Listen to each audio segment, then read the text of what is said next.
começar então.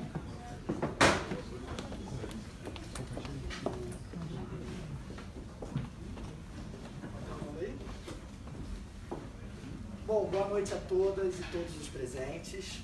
Meu nome é Paulo Speroni, eu sou aluno do mestrado em Administração Pública na School of International and Public Affairs, aqui na Columbia University. E também sou membro da equipe do Brasil Talk, uma plataforma de discussões sobre o Brasil oficial aqui na universidade. Nossos membros da nossa equipe estão aqui, o Thiago, a Isadora, o Pedro, a Clara, que está compondo a mesa aqui, vai liderar as perguntas e respostas, e o Fernando, que junto com o Veveu, ex-prefeito de Sobral e Visiting Scholar aqui da universidade, foram os principais articuladores para trazer o nosso convidado tão especial aqui hoje. Gostaria de também agradecer a Brazilian Society, aqui representada pelo Gabriel Franco, que vai junto com a Clara conduzir a perguntas e respostas, que nos ajuda em diversos eventos como neste. Gostaria também de agradecer ao Instituto de Estudos da América Latina, da School of International and Public Affairs, aqui representado pelo professor Sidney Nakarodo. Bom, vamos ao cerne da questão, né? Hoje há um consenso que o Brasil está marcado por uma longa e já duradoura polarização.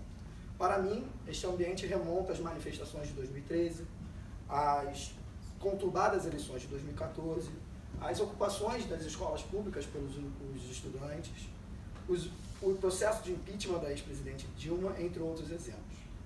Esse conjunto de episódios retrata o fato do nosso povo estar desacreditado, insatisfeito, e com razão para isso. Essa insatisfação nos separou, nos dividiu e nos colocou em caixas que muitas vezes nos fazem encarar os nossos pares como adversários e até mesmo como inimigos.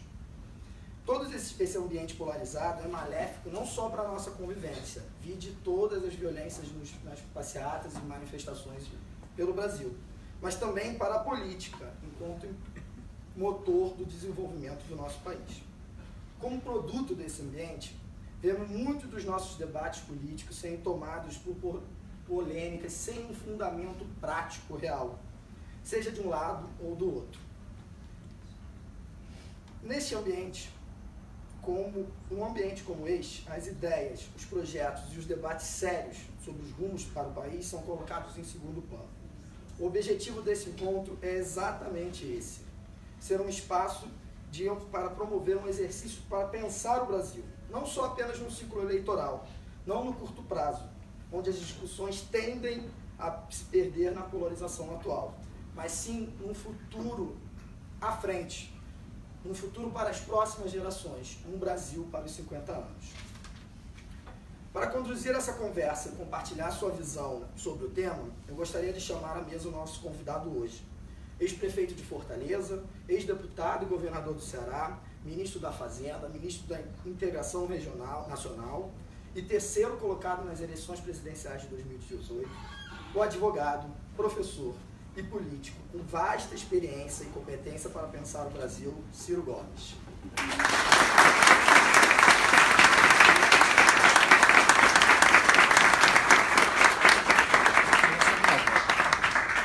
Bom, só para... Não é só isso, né? Senti um velho. Só para explicar um pouquinho, queria primeiro pedir desculpa um pouquinho pelo calor. Afinal, finalmente a primavera chegou aqui nos Estados Unidos. Lembro que eu sou do Ceará. Acostumado, né? Mas então, só para explicar um pouquinho do formato, a gente vai começar pela fala do Ciro. Em seguida, o Gabriel e a Clara, eles vão conduzir as perguntas e respostas. A gente vai iniciar por perguntas feitas pela nossa equipe. Abriremos para perguntas do público presente e a última pergunta vai ser feita por aqueles que nos acompanham no Brasil e no mundo na nossa live streaming no Facebook. Então, muito obrigado novamente a todas e todos os presentes. Ciro, a bola está com você. Bom, muito boa noite a todas e a todos. Agradecer aos jovens estudantes, a todos, né, que me deram essa oportunidade de vir a essa casa tão relevante para o pensamento acadêmico do mundo. E eu quero, não podendo cumprimentar todos, né? Eu vou fazer como a gente faz lá nos antigos auditórios do Ceará. Eu cumprimento o Paulo e as demais autoridades civis, militares e eclesiásticas. Veja, eu estou encarregado de refletir sobre essa coisa adorada e complicada que é o Brasil por algo ao redor de 20, 25 minutos, com essa ideia de pensar um pouco estrategicamente, fora do mundanismo das nossas... Enfim, o mundanismo não tá fácil. Hoje, por exemplo, o Exército Brasileiro matou com 80 tiros um pai de família, mas eu prometo que eu vou recuperar aqui a minha serenidade e vamos conversar um pouco sobre estratégia, compreensão estratégica do Brasil. Ao cabo dos 20, 25 minutos, eu tentarei responder questionamentos, mas também ouvirei antagonismos, réplicas, enfim, tudo mais que, por favor, fiquem absolutamente à vontade. Eu sou cacoete de professor, então vou me permitir mexer com o seu pescoço aqui. Vamos pensar, vamos ver como fazem os cientistas, nos socorrendo de números, que eles são um pouco mais seguros do que esse império da ideologia, que eu acho importante, mas o número ele é um pouquinho mais pacífico, sob o ponto de vista da inteligência estratégica, especialmente porque o método hoje, que eu vou usar, é uma compreensão de economia política. O Brasil, entre 1930, todos sabem, houve ali uma revolução modernizante e basicamente a visão de economia política que havia naquela revolução era uma ideia, um keynesianismo ainda pouco experimentado, mas era uma ideia básica de industrialização forçada por um Estado nacional, em antagonismo com uma burguesia rural, oligárquica, recém-escravista, e nós fizemos uma proeza. Nós saímos, especialmente do pós-guerra até o ano 80, praticamente do nada, e viramos a 15ª economia industrial do planeta Terra. Eu gosto de lembrar esse episódio porque em tempos de depressão coletiva, como esse que boa parte do povo brasileiro tem vivido, é bom que a gente saiba que não há defeito genético na nação brasileira. Em momentos muito mais complexos, graves, em que as condições objetivas eram muito menos generosas ou menos difíceis do que são hoje, nós somos capazes dessa proeza que é mencionada em muitos compêndios de economia política do mundo como um milagre brasileiro. Isso tem explicações e a gente, se quiser, vai especular isso na sequência. O fato é que ali no ano 1980, o Brasil representava 1% do comércio do mundo, com 1/7 da população chinesa. E a China representava o mesmo 1%, os mesmos 1% do comércio do mundo, como um sintoma de que tamanho nós tínhamos na comunidade internacional, sob o ponto de vista desse indicador de comércio exterior. Pois bem, o Brasil, sendo a 15ª economia industrial do mundo, tinha um produto industrial em termos absolutos que era o equivalente à soma do produto industrial chinês mais os tigres asiáticos. Ou seja, Coreia do Sul, Vietnã, Malásia e Singapura, juntos com China, o Brasil ainda sobrava um tantinho, nosso produto era maior. Nas vicissitudes globais, para o bem ou para o mal, o que acontece hoje? O Brasil segue sendo 1% do comércio do mundo e está em declínio. Perdemos agora para o Vietnã o 26º lugar em output de exportação, para o Vietnã, em termos absolutos. E a China já representa, na mesma fase, 12% do comércio do mundo. Então, a China multiplicou por 12 a sua presença global, sob o ponto de vista desse indicador, e o Brasil permanece parado.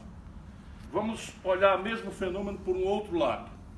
O Brasil, de 1980 até agora, tem crescido a uma média de 2,2% ao ano. E a população, no mesmo período, tem crescido a 1,7% ao ano.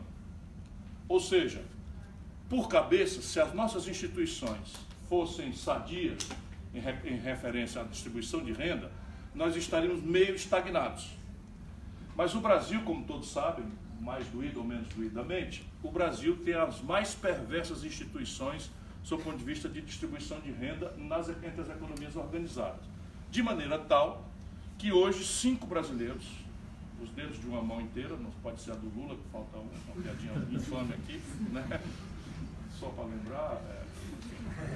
Então 5 brasileiros acumulam a fortuna de 100 milhões de nacionais. Isso já é um outro assunto que consulta, por exemplo, que tipo de escala, que tipo de mercado doméstico nós podemos ter com esse nível tão grave de concentração de renda. E, se é assim, nós temos então que o Brasil está parado. Se nós fizermos um corte mais recente, que é a geração de vocês, a minha assistiu isso, esse tombo, não é? O Brasil, se crescer 5,7% este ano e o ano que vem, juntos, e não há a menor chance disso acontecer, nós vamos estar completando a pior década, se crescer, e não há possibilidade, nós vamos estar completando a pior década em matéria de desenvolvimento econômico em 120 anos de apuração do dado. Caímos para um crescimento médio de 0,6% ao ano, ainda crescendo a 1,7%. Portanto, agora, definitivamente, por números, o Brasil está empobrecendo, muito pesada e rápida e velozmente. Isto tem explicação, isso não é um acidente. Isso é compreensível tecnicamente, embora aqui, já quando a gente desce para a economia política, é bom lembrar que cada um tem o seu olhar, e eu não sou um neutro observador da cena brasileira, eu sou um militante, né, em dias como hoje, muito indignado, fica assim meio até difícil manter a ponderação. Então lá hoje, meio-dia, lá na Câmara de Comércio, eu acho que eu fui um pouquinho mais azedo do que eu vou ser agora, mas não é possível mais a gente cultivar essa cordialidade, não, ou seja no debate político ou no debate acadêmico, porque o preço dessa decadência está ficando impagável. E aí a inteligência estratégica disso basicamente me faz compreender, para introduzir a provocação, de que o que aconteceu da ruptura do ano 80 para cá é que o Brasil navega da morte do velho modelo nacional desenvolvimentista que nos trouxe da década de 30 ao ano 80 e do zero para a 15ª economia industrial do mundo. Não quero dizer que foram só flores, porque o Brasil tem uma história violenta, uma história autoritária.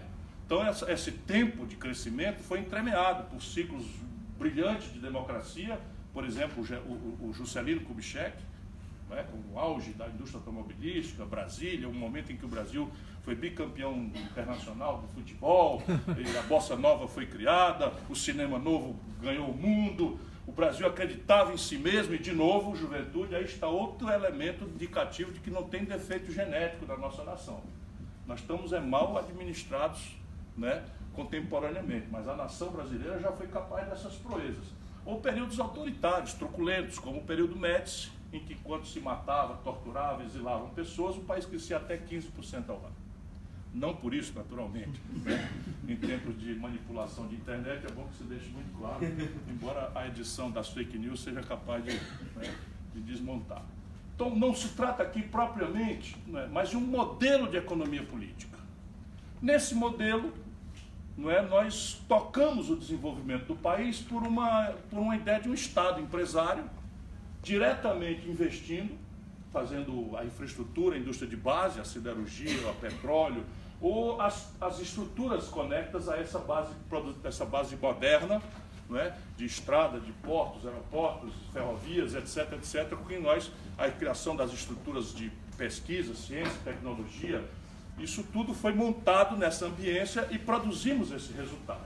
O preço disso também é caro, nós fomos produzindo aí, na ideia de fazer o bolo crescer para depois dividir, isso é uma frase do Delfim Neto nos anos 70, né? Nós começamos a produzir esta aberração de concentração de renda.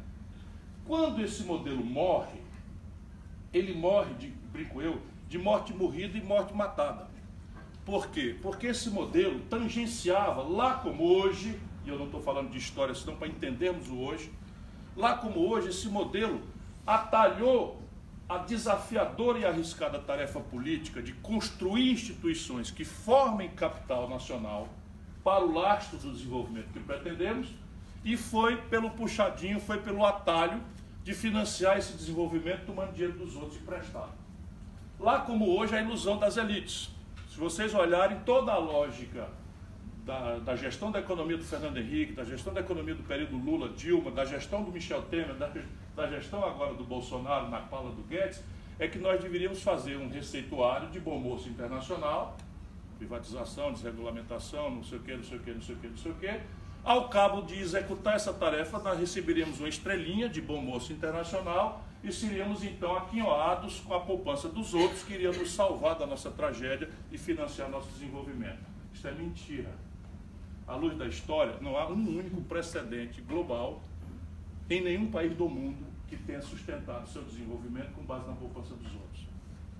Não quer dizer que a poupança dos outros não seja bem-vinda, não quer dizer que ela não seja um coadjuvante que pode tomar momentos de grande relevância, porém a poupança dos outros ela vem para nós quanto mais relevante seja a nossa poupança doméstica. Sabe qual é a formação bruta de capital da China, com todo o seu exotismo institucional, com o mau moço internacional, sob o ponto de vista de qualquer padrão do consenso de Washington? A China faz tudo o inverso. A China tem 45% do PIB de formação bruta de capital. Só para vocês terem uma comparação, o Brasil tem 14%. Então a China é o maior destino mundial de investimento direto estrangeiro. Por quê? Porque funciona na finança internacional exatinho como funciona com o gerente de banco. Eles me odeiam, né?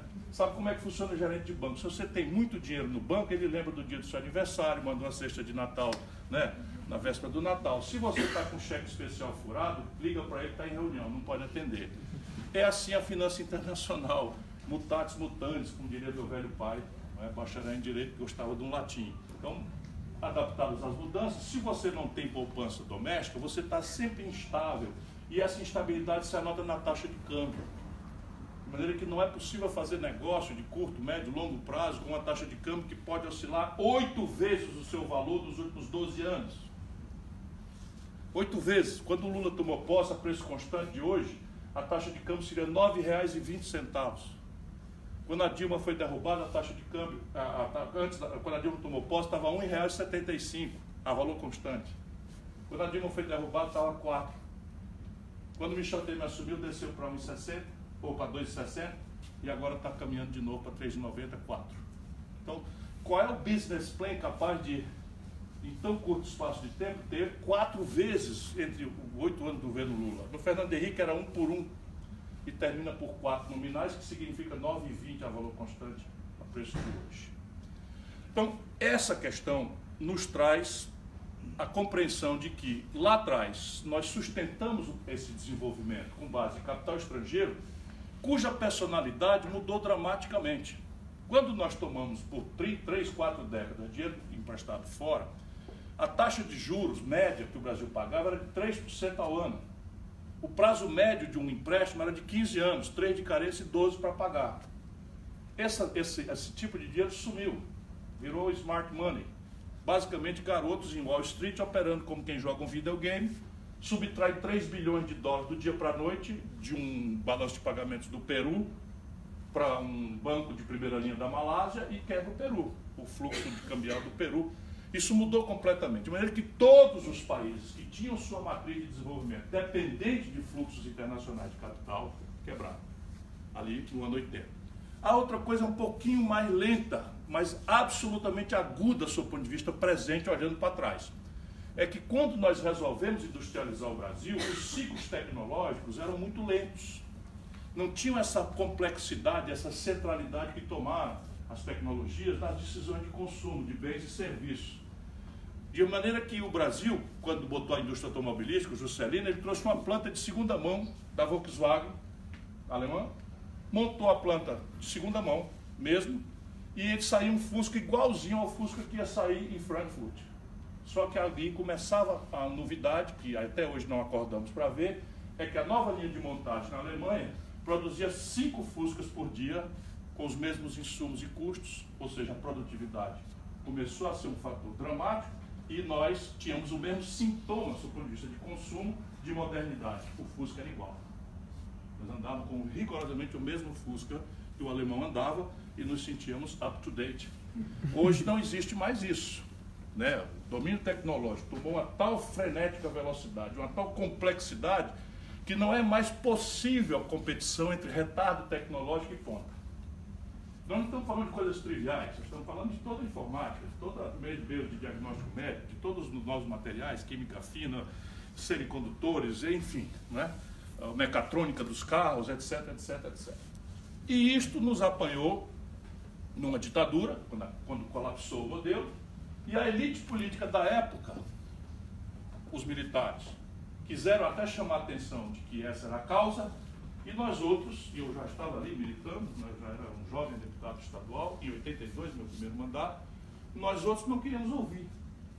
Porque para nós o que importava era restaurar a democracia. Então não tem negócio de culpa da crise financeira internacional, dos choques do petróleo, a gente desconsiderava.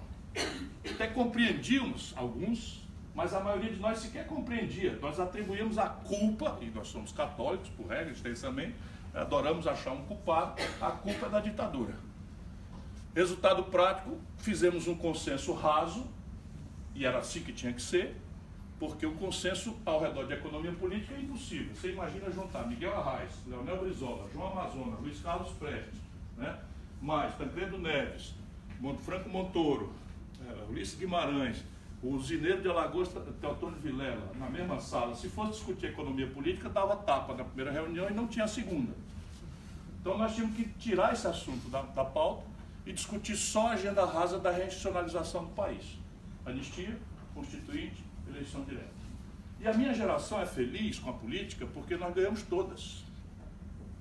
Por isso que eu gosto de dizer aos jovens isso. Nós vimos a política produzir milagres que pareciam impossíveis. Nós ganhamos todas. Nós nos coordenamos, muitos de nós foram, né, torturados, assassinados, exilados, mortos, caçados e tal, mas no limite, eu nunca não sofri nada, eu já estou na geração mais nova, né, fora o medo psicológico, nada, não sofri coisa nenhuma, ganhamos todas. O problema é que o problema continuava, era um problema estrutural de modelo que tinha ruído e até nos ajudou a precipitar a redemocratização, porque o pepino literalmente estourou no colo dos militares. Lembra do carro lá? São muito jovens, né? Eles quiseram fazer uma onda de terror e teve um carro lá que eles iam só explodir uma bomba no Rio Centro. É outra piadinha infame que eu acabei de fazer aqui, né? Enfim, veio o Sarney, que o Tancredo morre, é uma tragédia brasileira, componente trágico aí, que o Tancredo compreendia o que estava acontecendo, tinha sido ministro do Getúlio, tinha visto a decadência do modelo, seu ápice e sua tragédia, e estava compreendendo o problema. O Sarney, coitado, não percebia nada, e o Brasil então teve que pagar um preço por uma outra grande emergência, a inflação. E aqui cabe de novo, especialmente aos acadêmicos brasileiros que estão nas universidades do mundo, o Brasil não pode ser compreendido com manuais de economia escritos brilhantemente, seja onde for. Por quê? Porque nós temos peculiaridades absolutamente únicas no mundo. Uma delas é essa. Em todos os episódios de alta inflação que aconteceram em todas as nações, em todas as quadras históricas, houve uma mudança de regime ou rupturas revolucionárias. Por exemplo, Hitler é produto de um processo superinflacionário imposto à Alemanha pelos equívocos do Tratado de Versalhes, o impagável Tratado de Versalhes. E no Brasil não. 20 anos de inflação estupidamente alta e não acontecia nada. Como é que se entende isso? É que no Brasil a inflação não era o que é nos manuais de economia, uma doença da moeda, contra a qual logo se estabelecem consensos, porque ela empobrece todo mundo. A reserva de valor dos ricos, também inflacionária, se derrete. No Brasil se inventou a indexação, que permanece um fenômeno contemporâneo. Eu não estou fazendo história não, viu? Estou tentando entender, repartir consigo a inteligência do Brasil de hoje. E é aqui que penso estão as raízes da nossa compreensão. Então, no Brasil, a moeda do povo, real, cruzeiro, cruzeiro novo, cruzado não sei das quantas, era uma moeda corrosível por inflações de até 84% no único mês. O governo Sarney, 84% de inflação no único mês. Eu vi isto, né, acontecendo no nosso país. Enquanto isso, todos os brasileiros que detinham excedente financeiro criaram para si moedas distintas, indexadas, em que a inflação jogava não contra, mas a favor, porque muitos dos títulos chutavam ex ante um nível de inflação que poderia não acontecer e pagavam por cima. De maneira que ninguém queria. Vou dar um exemplo prático. Eu era governador do Ceará, minha principal despesa é servidor público. Viviam as turras brigando lá, greve para todo lado, eu chamei, fiz um grande acordo com os sindicatos, garanti a reposição trimestral de salário, reajuste trimestral, disse que inflação ninguém discute, é dada, e que nós íamos discutir ganhos reais para categorias como professores, etc, etc, e consegui paz 4 anos sem nenhum dia de greve. Minha receita, entretanto, estava indexada diariamente. Eu criei uma conta única, hospedado no banco público, com saldo aplicado overnight nessas moedas indexadas. Minha principal despesa eu atualizava de 3 em 3 meses, a minha receita eu atualizava diariamente. Que dia que eu queria acabar essa inflação? Não fosse um sólido amor à pátria. E assim o mundo empresarial. Ninguém precisava ir em supermercado fazer cálculo de estoque, manejo de coisa, margem, e não sei, zero. Gira e bota no banco, gira e bota no banco. E os bancos? Os bancos que tomaram a receita inflacionária, e essa é a chave de inteligência do que está acontecendo hoje.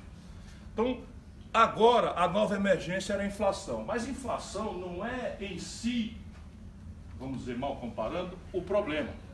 O problema é uma infecção, a inflação é uma febre. Sabe como é? Febre é um sinal que o corpo manda para a nossa inteligência de que tem ali uma infecção. Então eu vou correr aqui, que eu pedi para ele me avisar, me apaixonei pelo auditório e fui explicar além da conta do que eu queria essa tarde. Chegamos ao presente. O presente, o que é? O presente é assim. O Brasil tem que voltar a ter a compreensão de que nossa tarefa não será resolvida com uma agenda fragmentária, muito menos com uma agenda fragmentária importada de manuais de bolo que não compreendem o Brasil e que deformam a cabeça dos nossos melhores quadros, que vêm para Chicago com vontade de ajudar o Brasil, tem aula com 8 prêmios Nobel da Economia, vai achar que é pouco? É muito importante, e descem lá, estou falando do Paulo Guedes. Já tinha percebido. Estou falando do Paulo Guedes, de quem eu sou amigo há mais de 25 anos. Sim, então, Chicago Boy. Então chega lá, nunca quis trabalhar no setor público e tem essa compreensão. Passa a ganhar muito dinheiro, fica muito rico, muito cedo, muito precoce, como todos eles, é impressionante, todos eles. E um dia resolve ir para o setor público, e quando chega no setor público vai aplicar as ideias que ele aprendeu em 1978. Nem sequer adaptadas ao colapso de 2008. Definitivamente nem sequer entenderam o que aconteceu em 2008, porque hoje, aqui em Chicago, ninguém mais é tão arrogante no patrocínio do receituário neoliberal quanto depois da crise de 2008. Há muita gente falando aí em cima da mesa, com clareza, de que o capitalismo talvez precise de uma revisão. É muito humilde isso, mas é um desastre o que está acontecendo com a humanidade, e o Brasil é um desastre levado ao tubo. E veja quais são as questões. Então a ideia aqui é que o país precisa recelebrar, essa é a minha ideia agora, recelebrar a ideia de projeto nacional de desenvolvimento. Cada palavra dessa quer dizer uma coisa, e quer dizer um conjunto de desafios, contradições, riscos políticos, o que exige uma corrente de opinião que compreenda isso e que transforme esse conjunto de valores numa militância política da construção disso. O projeto supõe o quê? Obviedades, objetivos de curto, médio e longo prazo, metas, prazos, avaliação, supervisão, controle, prêmios, punições. E hoje ninguém é capaz de dizer no Brasil, para qualquer coisa, e muito menos para o conjunto da nação, o que é. O que é que o Brasil quer em matéria de saúde pública? O que será da educação do Brasil em 10 anos, em 20, em 15, 5 anos? Onde é que está o plano? Como diz a Tabata, ministro, isso daí é um PowerPoint com um conjunto de desejos. Cadê a meta, o prazo, a avaliação? E é assim que as coisas estão em todas as áreas, mas mais gravemente na economia. Nacional por quê? Por patriotada, por um nacionalismo vencido, que não é bom conselheiro, inclusive, porque queremos isolar o Brasil, porque logo vem a caricatura da comunidade. Não. É só para rendição ao império da realidade. A única coisa que está globalizada é a informação. O resto, no que importa, as condições de empreender seguem sendo dramaticamente nacionais ou, no máximo, regionais. E olha que, sob o ponto de vista regional, olha a confusão que está acontecendo na Europa. O Brexit e os problemas de insolubilidade, de incapacidade de resolver os problemas da Grécia, da Itália, da Irlanda, porque não têm o mesmo padrão de produtividade da Alemanha, e estão obrigadas ao mesmo mandato monetário, cambial, etc, etc. Isso não é trivial. Imagina nós. Então as condições de empreender são, vamos lá, chamar aqui 3 ao exemplo. Me prorroga aí mais 5 minutinhos. O auditório está prestando atenção, aí o professor gosta. E eu ando com saudade de dar aula, porque a política está ficando chata demais. E eu não estou dando aula aqui, naturalmente, estou conversando com pessoas de muito gabarito. Então veja, a condição de empreender, essencial a ela, é a personalidade do financiamento. Custo e personalidade mesmo. Então você tem na cabeça a ideia de empreender, primeiro pulso é, cadê o dinheiro? Se você é um brasileiro lá, você não cria o Google. você não cria a Microsoft, você não cria a Apple, porque existe um negócio que nem em português se fala, que crescentemente é a grande ferramenta que impulsiona a inovação, que chama-se Venture Capital. No Brasil não tem relevância, um fundozinho lá em Santa Catarina para experimentar, e não tem, simplesmente não tem. E o juro no Brasil é simplesmente um juro em lugares onde eu falo, como hoje na Câmara de Comércio dos Estados Unidos, eu digo, ó, atenção, tradução, é isso mesmo que eu estou dizendo. Né? Porque diz assim, se desconta um cartão de crédito no Brasil a 486%.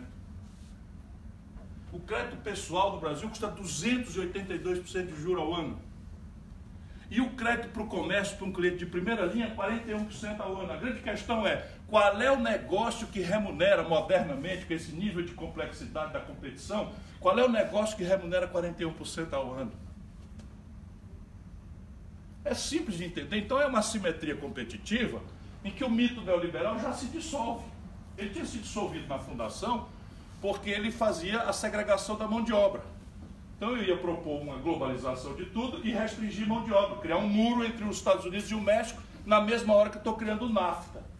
Tem uma contradição já em termos básicos aí, mas agora fica mais flagrante. A taxa de juros nos Estados Unidos é negativa há 10 anos e a taxa de juros no Brasil é essa que eu estou descrevendo. Põe para competir essa assimetria e bota essa competição para ser arbitrada por um consumidor despolitizado, que está apertado na renda, para quem a felicidade agora é acessar o bom, bonito e barato, assim como se diz na televisão e na internet. Essa é a explicação da violência.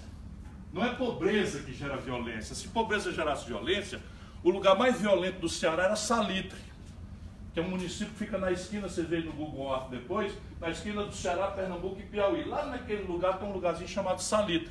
Passa um ano sem um homicídio sequer. É o lugar mais pobre do Ceará, que é um dos estados mais pobres do Brasil. O que gera miséria é isso aqui, ó. É a justaposição, né, da opulência, do luxo, dos símbolos de êxito social referidos a um padrão de consumo absolutamente desejado por todos os jovens e garotos e impossível de ser praticado. Esta é a infelicidade que gera a violência. A primeira violência é a pirataria. Então, uma bolsa Louis Vuitton vendida aqui na Quinta Avenida, né, na rua, na calçada, que a madame compra para quê? Para dizer, ó, mundiça, eu posso e vocês não podem. Com isso eu faço um elemento de distinção social. Eu estou falando daqui é vendida pirata, de forma pirata. E o limite máximo é tomar com a arma. Perdeu o Playboy? Passa o celular. É isso que está acontecendo com o mundo e com o Brasil, mais dramaticamente. Né? Então, essa questão nos traz, volto a dizer, um tempo presente. O tempo presente nos obriga ao projeto, ele tem que ser nacional pelas assimetrias competitivas. Falei de financiamento, mas posso falar de escala, por causa da China, posso falar de maturidade tecnológica, que não é global. O Brasil está perdendo posição em termos de maturidade tecnológica. E se você juntar os três fatores, ponta tecnológica, mega escala e financiamento dramaticamente barato, e estabelecer a competição, aspas, aberta, liberal, não é? Simplesmente você constrói um passivo externo impagável, infinanciável. E isso é o Brasil está vivendo. Quebra, ciclicamente. Vive momentos de consumo. Fernando Henrique com real. Feliz da vida todo mundo. Realmente agora chegamos. De repente a conta vem em dólar salgada como uma festa. A gente não tem como pagar. Quebra o país, vai para o FMI. A taxa de câmbio explode. E a taxa de câmbio explodindo, os preços todos sobem.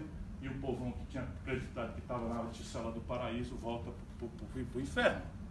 Por que acontece com o Lula? Porque quando o Lula recebe o governo, por conta da descalabro do governo Fernando Henrique e um componente especulativo, a taxa de câmbio, reparem bem, vocês que estão, né, com bolsa de estudo, apanhando aí, sofrendo, fazendo continha de quantos centavos subiu a taxa de câmbio, se o Lula tivesse tomando posse hoje, a taxa de câmbio seria R$ 9,20 a valor constante. Quando ele entrega para Dilma, ele entrega para Dilma R$ 1,75 a valor constante. Na prática, o povo brasileiro aumentou em 4 vezes a capacidade de consumo na constância do governo Lula. Dá para beatificar o cidadão. Né? Ninguém explicou nada, de repente eu, miserável, passo a andar de avião, posso pagar não sei o que e tal. Resultado prático. Quando chega a Dilma, vem a conta. O Lula levou sorte por quê? Não é levou sorte. É que houve um ciclo de commodities puxado pelo explosivo crescimento da China, em que os nossos produtos tradicionais explodiram de preço. E essa explosão de preço meio que mascarou o balanço de pagamentos do Brasil, indenizando o buraco industrial crescente, porque o país com essa taxa de câmbio está se desindustrializando pesadamente. Resultado prático, quando a Dilma tomou posse do segundo mandato, 2013, que o Paulo citou.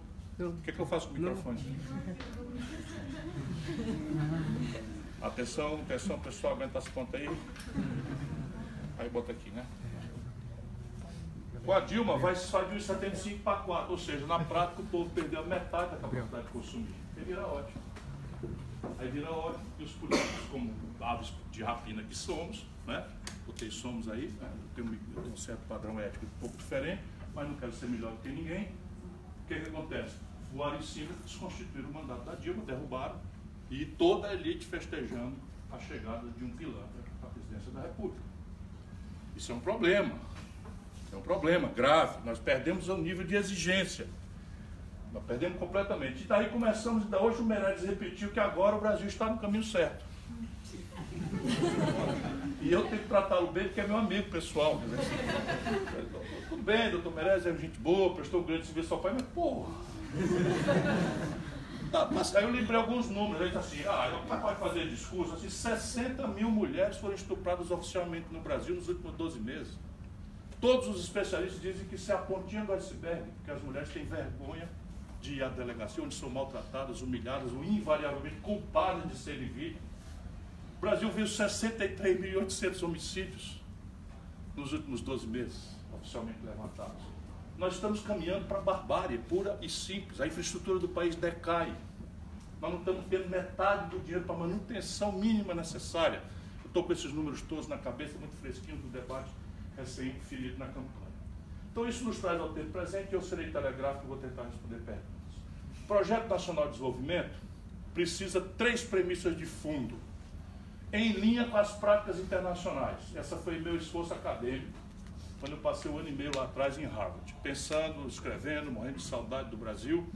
E basicamente eu procurava achar se havia por detrás da variante institucional, da Babel das línguas, das diversas histórias trágicas ou épicas que a humanidade produz, se haveria por trás disto, dessa variação tão infinita de culturas, se haveria um padrão que explicasse a premissa do desenvolvimento. E eu quero crer que sim. Primeiro, um alto nível de formação bruta do capital doméstico.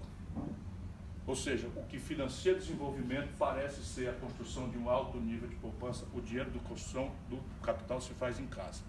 Segundo, uma coordenação estratégica inteligente entre governo forte e empresariado convergente com o consenso estratégico a ser desenvolvido.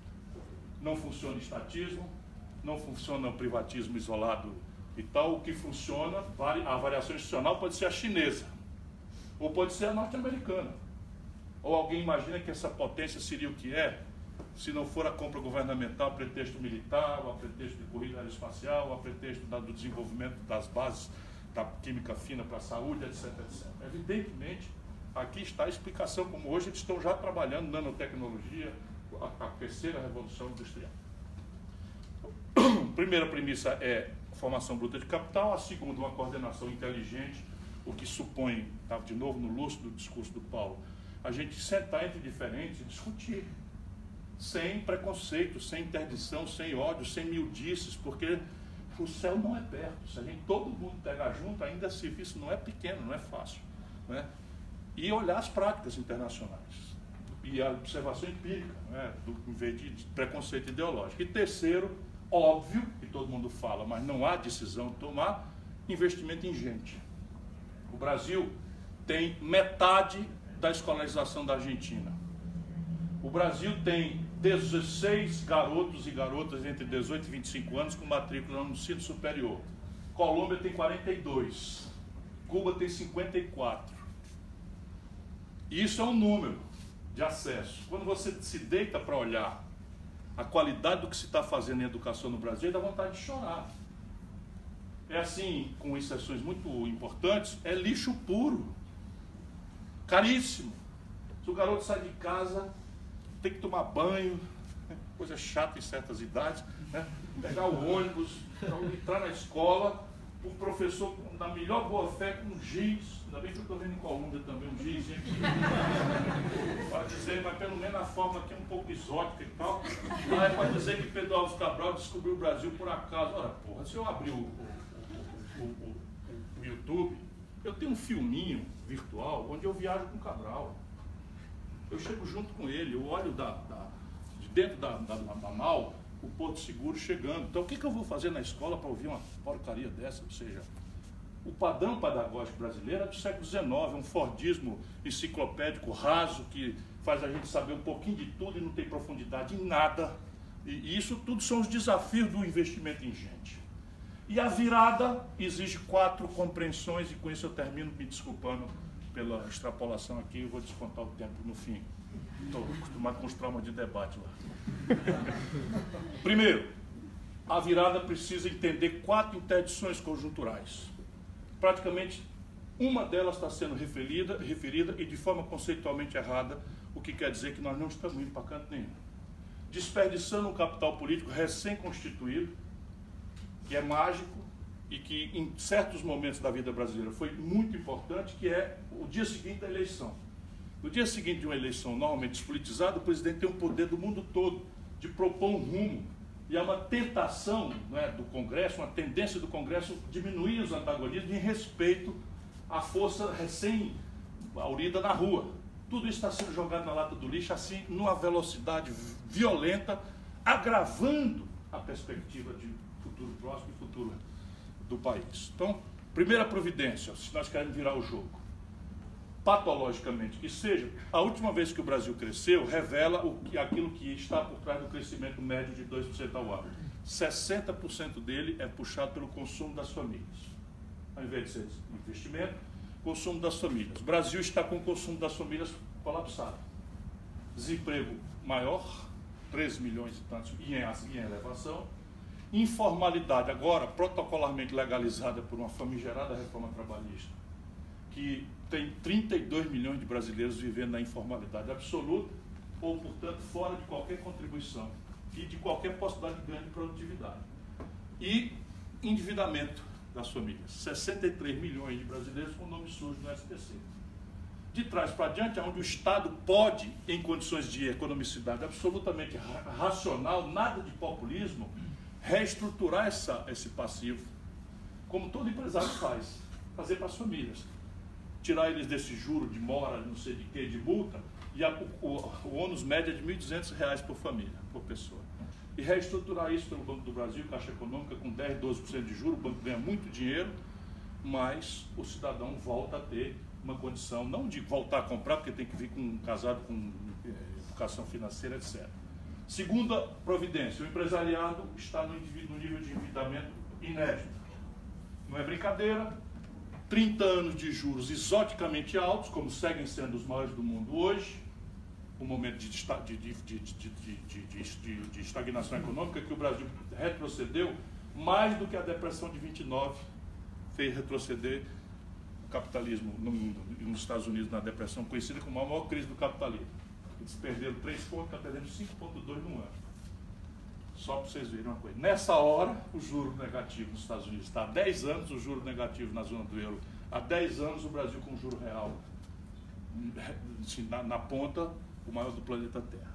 Então o empresariado deve 3 trilhões de reais, 600 bilhões de reais, caminhando para crédito de recuperação duvidosa, e o sistema financeiro brasileiro, enquanto duraram governos ditos de esquerda ou social-democrata, Fernando Henrique, Lula, Dilma, está hoje com 5 bancos concentrando 87% de todas as transações financeiras e mandam no país. Só aqui na América, depois da brutal desregulação e depois ainda da crise de 2008, que eles perceberam o erro, remanescem 5 mil bancos nos Estados Unidos competindo. O Brasil tem 5 bancos competindo. Competindo não, oligopolizados, trabalhando em cartela. Então isso daqui também não tem solução via, aspas, mercado. Terceiro problema, a questão fiscal. Essa tem tido grande relevância porque é um ponto de conexão com a agenda neoliberal. Só que a questão fiscal brasileira, ela é intrinsecamente vinculada à questão patrimonial, ou seja, o manejo e perfil da dívida. E é simples de entender. Pega o orçamento brasileiro. O orçamento, como sabe, é uma lei que prevê todas as receitas e todas as despesas. Não quer dizer que ele é executado. Mas se você olhar o que é que está planejado para o ano de 2019, e nós vamos ver o seguinte: 51,4% do orçamento brasileiro, planejamento de onde vai a despesa, juro, rolagem e amortização da dívida. 51,4%. 25% previdência, em que 2% dos beneficiários levam um quarto de todos os benefícios. Vou dar um exemplo dos militares, que tem 8 ministros no governo Bolsonaro. Mais do que o Geisel, o Figueiredo e o Médici, ao seu tempo. Nós temos hoje 8 generais ministros de Estado. Pois bem, segregando a previdência dos militares, não estou fazendo desrespeito nenhum, nem muito menos revanchismo. Acho que eles são uma força muito importante. Mas eles vão ter que suportar o debate político. Já que assumiram e estão querendo tutelar a nação, vão ter que suportar o debate político. Os militares custam 47 bilhões de reais por ano à Previdência Social Pública brasileira. Contribuem com 3. Então o déficit dos militares é de 44 bilhões de reais. 2 bilhões são filhas inúpcias que merecem pensão. Hoje isso já está revogado, mas não se mexeu no direito adquirido, nem eu sou a favor que mexa. Só para a gente entender onde é que está a andorinha verdadeiramente dormindo, porque eles estão querendo reduzir o benefício de prestação continuada, que é um salário mínimo, que se paga aos idosos pobres para comprar remédio e comer, estão querendo reduzir de um salário mínimo para R$400. Isso daqui, a questão fiscal brasileira, são duas partes, previdência e tributária. E aí ninguém quer discutir o saneamento fiscal em linha com as melhores práticas internacionais. Por exemplo, o único país do mundo ao lado da Estônia que não cobra imposto sobre lucros e dividendos no planeta Terra é o Brasil.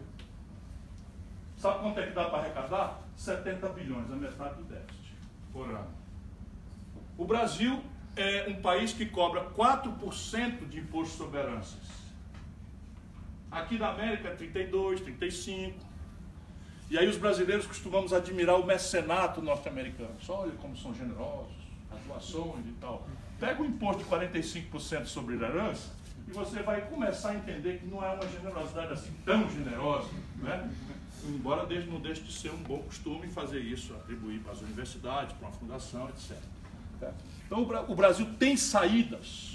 Mas as saídas que estão propostas pelo equívoco é ser deprimir despesa, que vai colidir lá com aquela ideia de que quem puxa desenvolvimento é consumo, e consumo se afirma na renda. Esse é o capitalismo moderno de massa, que se afirma no consumo de massa. Nós estamos querendo ter um capitalismo destruindo a renda do povo. Resultado, nos últimos 3 anos, fecharam 220 mil casas de comércio no Brasil. 13 mil indústrias foram fechadas no Brasil do desmantelo do governo Dilma para hoje. E essa gente dizendo que nós estamos no caminho certo, né? Estamos aí no caminho certo, temos que fazer mais do mesmo, temos que ganhar a estrelinha de bom moço internacional. E o quarto movimento, e termino, é que o Brasil tem que voltar a entender a imperiosa, essencial necessidade de termos uma política industrial e de comércio exterior.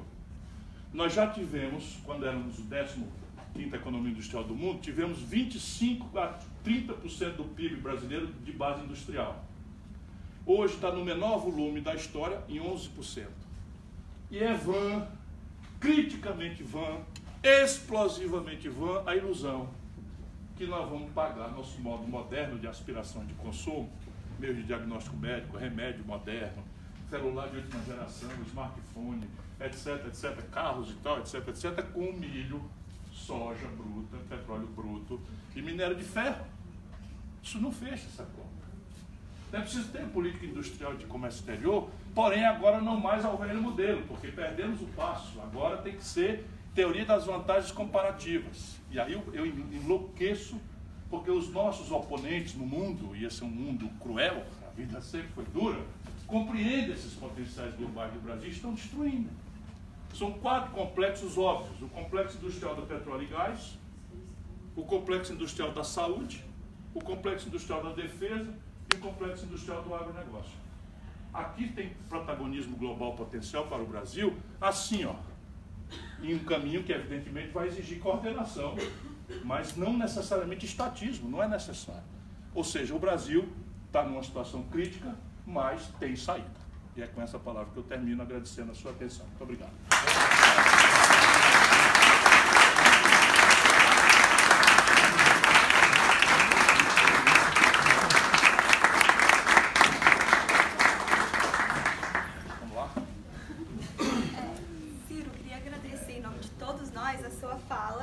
Aliás, foi uma bela lembrança que eu preciso estudar para minha prova de macroeconomia na sexta. Como o Paulo tinha falado antes, meu nome é Clara, eu faço mestrado aqui na Colômbia em Prática de Desenvolvimento Sustentável. E agora vamos iniciar a nossa sessão de perguntas e respostas. Primeiro, vamos fazer 2 perguntas já escritas em conjunto pelas equipes da Brazil Talk e do Brazilian Society. Depois vamos abrir para a audiência, dar algumas perguntas. Nice accent. E depois vamos pegar uma pergunta dos internautas no live stream do Facebook. Agora eu vou passar para o Gabriel para fazer a primeira pergunta. Obrigado pela fala primeiro. A minha pergunta é numa outra veia, porque não vou entrar em economia política, deixar para os especialistas aqui. A minha pergunta tem muito a ver com o fato de que tem bastante gente que não só da pós-graduação, mas da graduação, da plateia, alguns têm a vontade de entrar na política, que eu sei aqui, eu inclusive. Então, a minha pergunta é, qual a sua perspectiva, e também tem a ver com o tema de hoje, né? O Brasil nos próximos 50 anos e o Nacional Desenvolvimentismo como política de longo prazo. Qual a sua perspectiva em relação à renovação política, que se desdobra no momento? Acredita que a nova política tem potencial de gerar mudança factível nas pautas discutidas no Planalto? Crê na reforma do aparato estatal pelas mãos das novas gerações? E qual você acha que é o papel das juventudes dos partidos e fora dos partidos no movimento de renovação política? Eu não sei se é corporativismo de velho, né? Eu não gosto da expressão nova política com que está se manipulando essa história no Brasil. Um ponto que eu estou de acordo com o Alckmin, que é meu sócio na velhura, um pouquinho mais velho do que eu. O que existe é política ou política ruim, ou não política. Nova política é tudo engabelação. O Dória inventa um negócio de nova política. O cara mais escroto, atrasado. Com licença da má palavra atrasado que eu usei aqui e tal.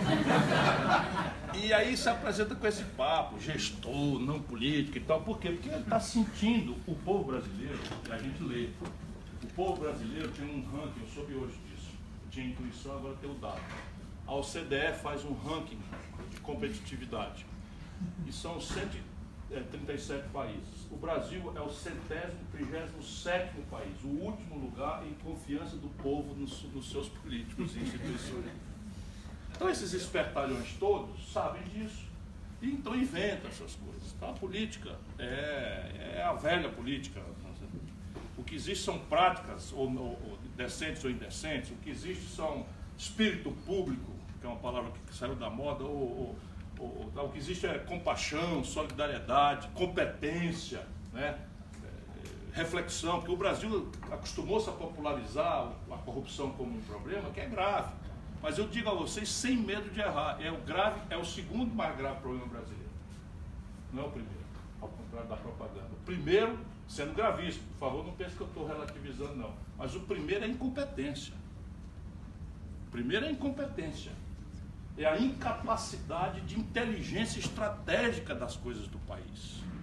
É o desconhecimento absoluto da realidade brasileira pela suprema hegemonia do processo político recente do país.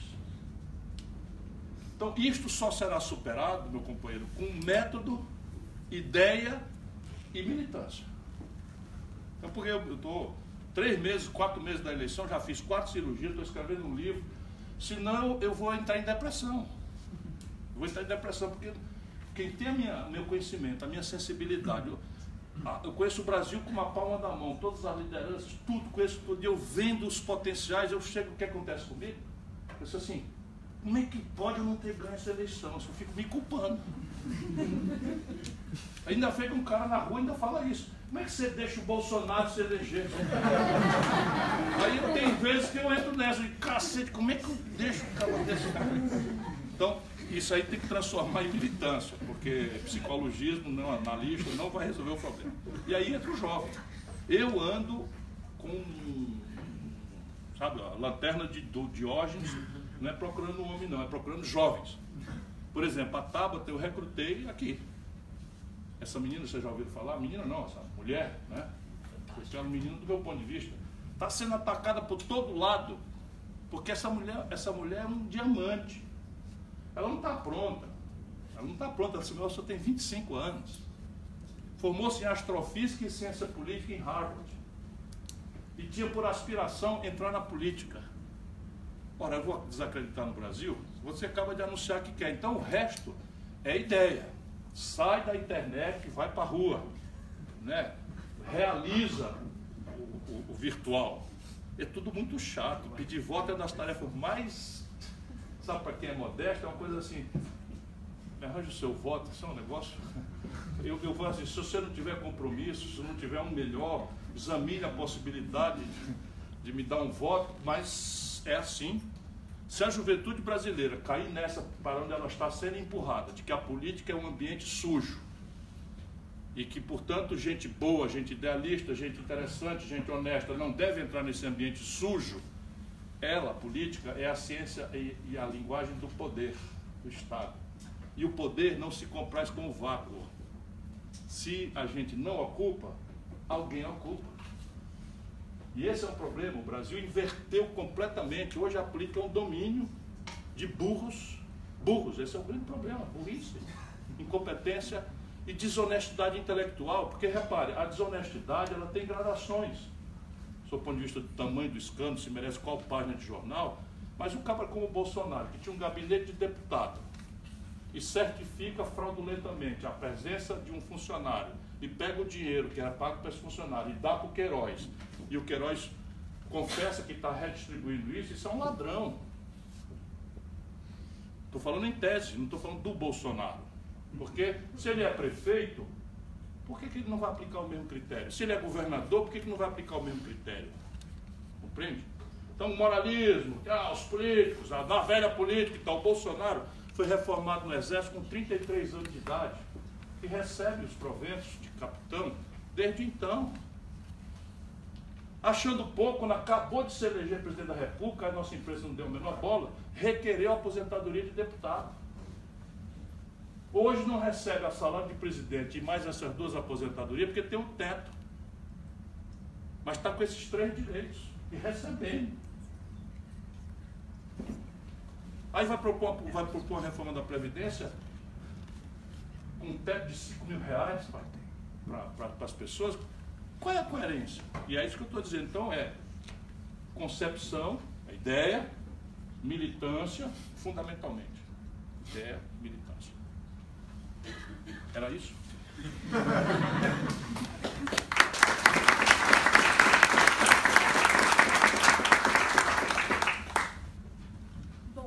Pergunta também é um pouquinho diferente do eixo, mas vimos um crescimento rápido da polarização, não só no Brasil, mas no resto do mundo. No Brasil, muito dessa polarização tem sido atribuído à diferença de ideologias. Afinal, o que é ideologia?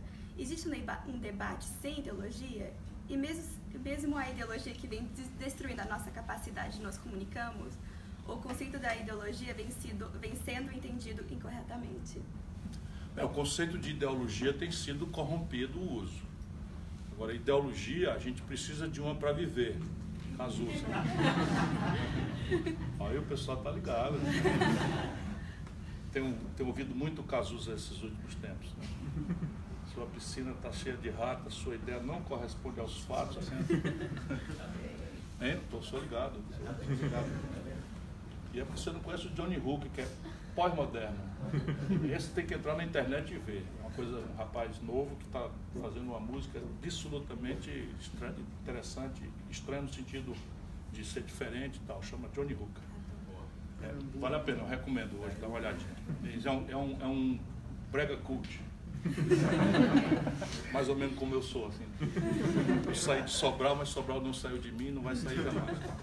Então, repare, ideologia não pode ser malversada como pretexto para a não reflexão empírica sobre os dados da realidade. Mas quando você olha a realidade, isso está no mito da caverna do Platão, você vê a realidade, cada um de nós vê a realidade com um filtro. Então tem uma foto, isso é muito pitoresco a propósito da sua pergunta, tem uma foto de ontem, hoje nos jornais, acho, de um episódio de ontem ou de anteontem, em que 3 marmanjos estão amassando o pescoço de uma moça no meio de uma manifestação. Então eu li a foto com os seguintes dizeres: bolsomínios violentos, truculentos, estão covardemente, como eles sempre fazem, maltratando uma mulher, não sei o quê. Eu vi essa foto e eu de cacete de novo, esses caras não prestam não. Daí vira a página, a mesma foto. Mulher fanática de Lula invade manifestação a favor da Lava Jato, gritando Lula livre, e como estava com um estilete na mão, um homem foi obrigado a imobilizá-la e a ajudá-la a sair do ambiente. A mesma foto. Como é que você faz? Ideologia, eu preciso de uma para viver. Então, assim, e com a internet agora, mais do que nunca. E a distinção aqui, ela pode começar muito simples. Você tem alteridade ou você é ególatra? É uma questão simples.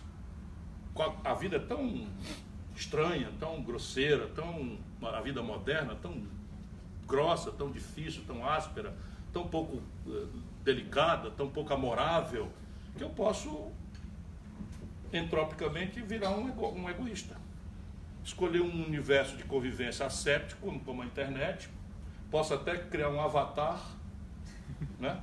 Não ser nem eu mesmo a fotografia, crio um avatar, e quando eu tiver algum pulso de alteridade, eu virtualizo aquilo ali, psicologicamente acabo me compensando e tal.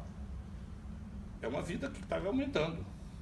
Agora, há pessoas que, por ideologia, precisam da alteridade, precisam exercitar a compaixão, o amor, né? Pode ser o amor fraterno, pode ser o amor à terra e tal, e o fazem de forma respeitosa aos diferentes, de forma tolerante e tal. Isto é ideologia, na minha cabeça.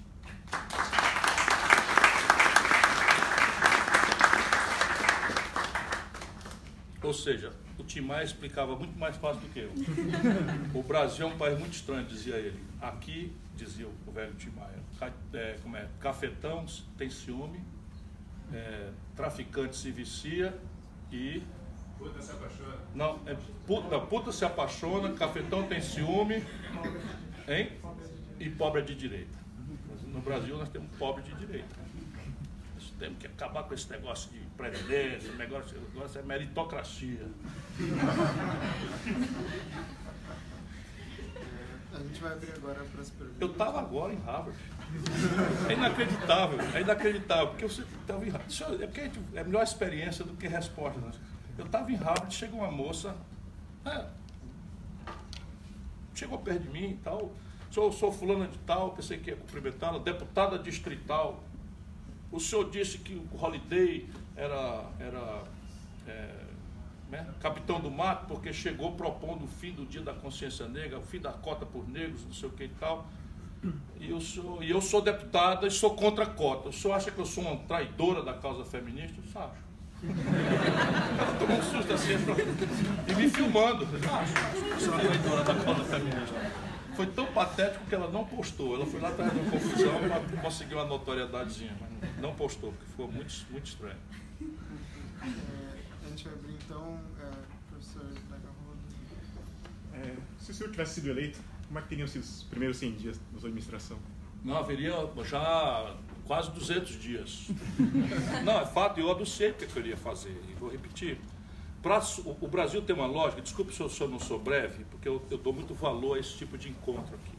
Então, o presidencialismo brasileiro é uma institucionalidade de impasse. Está desenhado constitucionalmente para produzir impasse.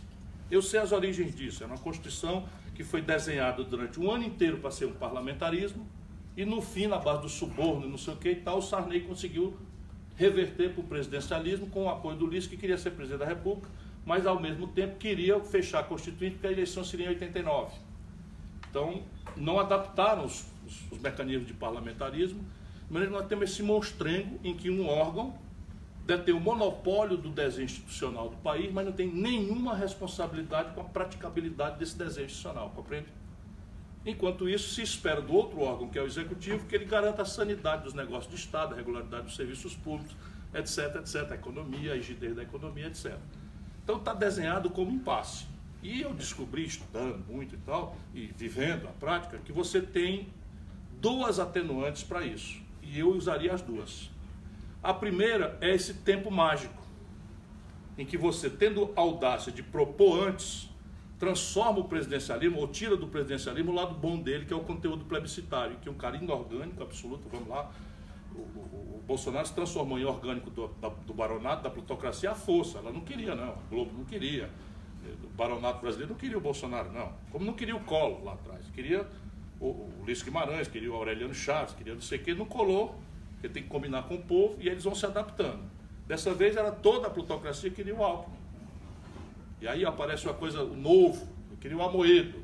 Então, mas o Bolsonaro mesmo foi se impondo, na base do populismo escrachado e tal, e acabou sendo o mal menor e aderiu à plutocracia, ao ideário da plutocracia, sem convicção. Vocês vão ver, quando apertar a discussão da Previdência, o Bolsonaro recua.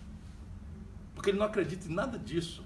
Concretamente, eu conheço o Bolsonaro, fui colega dele, 4 anos na Câmara. O Bolsonaro é o cara mais corporativista, mais bajulador, sabe, de interesse de servidor público. Isso aqui, a vida inteira dele foi isso. Votou contra o Real, votou contra as reformas da Previdência do Lula, do Fernando Henrique, votou contra tudo. Tudo. Porque é a convicção dele, é a exacerbação corporativa. Então você tem propor antes e chamar o Pacto Federativo para coadjuvar esse novo desenho, aproveitando o lado bom da tragédia. Qual é o lado da tragédia hoje? 18 dos 27 estados brasileiros estão quebrados e líquidos. Rio de Janeiro está ilíquido, São Paulo está na iminência de liquidez, Rio Grande do Sul quebrado, Minas Gerais quebrado. Então você tem condição de redesenhar, sanear essas contas em troca de um apoio de atacado a um conjunto de premissas de um projeto nacional pactuado, não é? Desenho tributário. Sabe quantos por cento essas minhas propostas atingem de população? Quase o interesse de quantos por cento da população? 1%. O baronato, 1%. Você cobrando imposto sobre lucros e dividendos, arrecada 70 bilhões de 1% das pessoas. Então, se você popularizar isso e mostrar que isso aí vai resolver o problema da saúde, da educação, com mediações sérias e não com promessas difusas, etc., você estreita o hiato entre parlamento e executivo. E, no limite, pactua com o próprio parlamento, o que quer dizer reduzir a maioria simples, mandar isso a referendo e plebiscito. Esse é o outro fusível.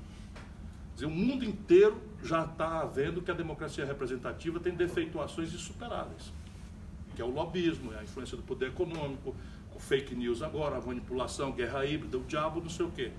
Então, cada vez mais é necessário você praticar mecanismos de democracia direta. Então, você tem assuntos essenciais, como previdência social, modelo tributário, não tem nada que ser resolvido com um lobista dentro de gabinete fechado em Brasília. Tem que desenhar, combinando com os grupos políticos, não é para fazer por cima deles, nem contra eles, mas combinar para que a população seja chamada a refletir. Quais são os privilégios, quais são as coisas que ela quer manter, quais são os sacrifícios que ela topa fazer e tal. E eu teria feito isso. Entre a eleição e a posse, eu dizia, eu vou descansar 4 dias sim, e em seguida caio em campo. Vou chamar os governadores eleitos, vou chamar os líderes de todos os partidos, vou fazer 2 agendas. A agenda de governo, onde eles podem me criticar, ser contra mim, etc, etc. E a agenda de chefe de Estado, que são as reformas. Diante dessas, eu vou me pôr como magistrado, quebro a inércia propondo os temas, chamo a inteligência comparada, tomo um pensamento universitário, a experiência internacional, e abre um debate grande para a gente chegar a uma convergência nesses 3 ou 4 temas. Isso está na mão fazer, eu odeio não ter ganho essa eleição. Júlia, primeiro eu queria agradecer por você ter vindo aqui conversar com a gente. Eu acho que é muito bom a gente conversar. De onde você é? Da Paraíba, Recife também. Aluno de nordestina, que inclusive nasci. Mas enfim, eu queria agradecer a pessoa do Brasil Talk por criar esse espaço para a gente conversar. Eu queria conversar mais um pouco sobre o que você falou no começo da palestra, sobre política externa. Eu acho que Eu queria que você falasse mais um pouco sobre como você vê, porque eu acho que assim, o Brasil, desde Lula, ele veio num processo de fortalecimento da política externa dentro dos organismos internacionais. Então a gente se focou mais em agendas multilaterais e conversas multilaterais, e agora a gente está fechando de novo e focando mais em tratados bilaterais, porque a administração do Bolsonaro está querendo correr atrás dos Estados Unidos e fortalecer esses laços bilaterais. E eu queria saber mais o que você acha sobre isso, porque eu achei muito interessante o que você falou no começo, mas ao mesmo tempo eu também penso que em alguns desses, principalmente fóruns econômicos, eles tendem a empurrar meio com a liberalização dos países em desenvolvimento. Então isso acaba que, no longo prazo, acaba que não é tão benéfico quanto eles fazem parecer ser essa agenda liberalizante. Então eu queria que você falasse um pouco mais sobre essa progressão da política externa brasileira, sobre essa mudança desse paradigma multilateral para uma bilateralidade e como que isso influencia para a gente num nível, a gente não que a gente está fora, mas assim, para o cidadão que está dentro do Brasil e como isso, enfim, é isso. Veja, um projeto nacional de desenvolvimento, tal qual eu rabisquei aqui, ainda que aligeradamente, embora o tempo tenha sido generoso da parte de vocês, precisa se sustentar em duas pernas, que não tem muita relevância no debate brasileiro, mas precisam ser aclarados da sua centralidade. Um é um ambiente de defesa.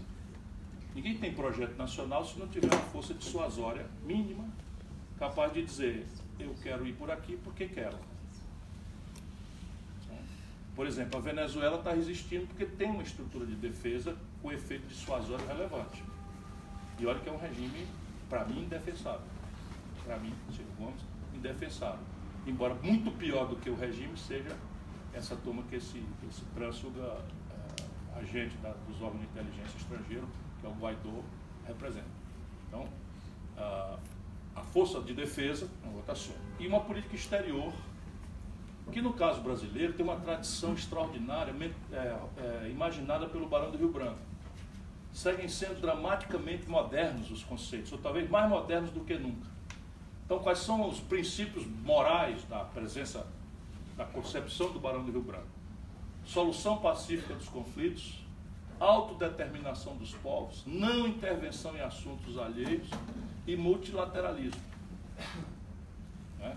A ideia brasileira é lutar por uma ordem internacional multipolar, em que a gente possa estabelecer o direito e não a violência como a regra. Isso é um sonho, né? Porque a força sempre foi prevalente, a força e os interesses, né? Que ergue e destrói coisas belas. Essa é do Caetano. Então, o Brasil está perdendo isso aceleradamente, com gestos translocados, que não representam bilateralismo nenhum. Por exemplo, a nossa relação com a América do Norte é uma relação definitiva.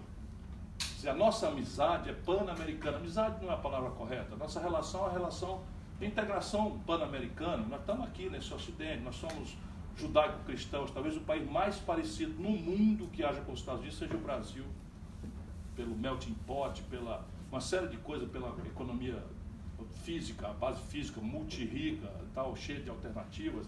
E por esses valores judaico-cristãos que são fortes, estão tomando uma relevância cíclica muito importante de novo no Brasil. Mas nós não podemos ter ilusão de não conhecer a nossa própria história. Os norte-americanos, infelizmente, aqui e ali, têm uma presença inconfiável na relação conosco. Hoje é documentado, quem quiser vai na biblioteca do Congresso, os Estados Unidos estão liberados os documentos da intervenção deles em 64. Do Lyndon Johnson, conversas que eu ouvi todas, descriptadas, eles dizendo, nós vamos dar um jeito nesse gular aí e tal. Tinha um porta-aviões estacionário entre o Rio de Janeiro e o Espírito Santo no dia 1º de abril de 64.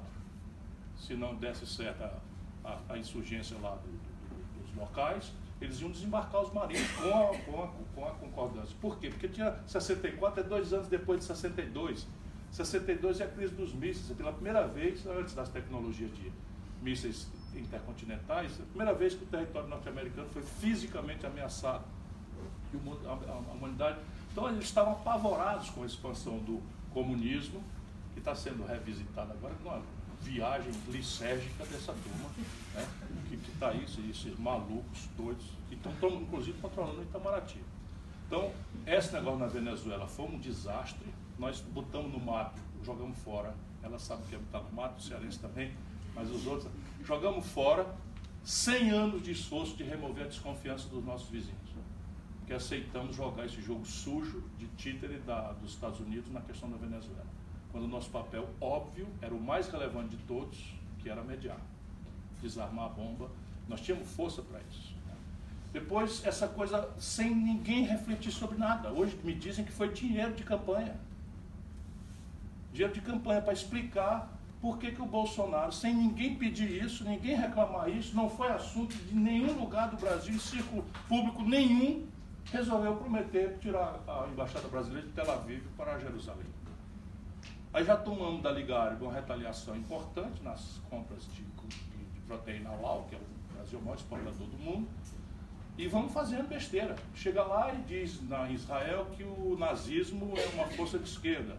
O partido da Angela Merkel está pedindo para o Brasil perder o regime de parceiro preferencial da Alemanha, porque isso para eles é traumático, é grave.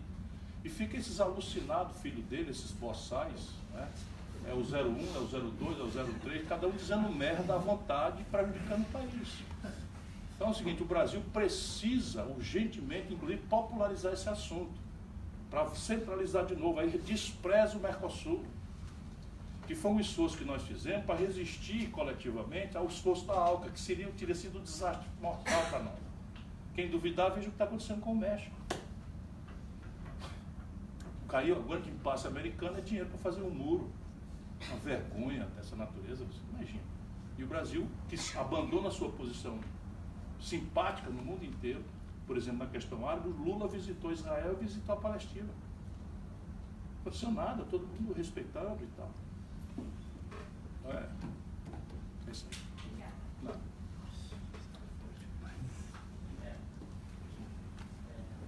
Bom, meu nome é Marcos, eu sou aluno do mestrado de já está aqui.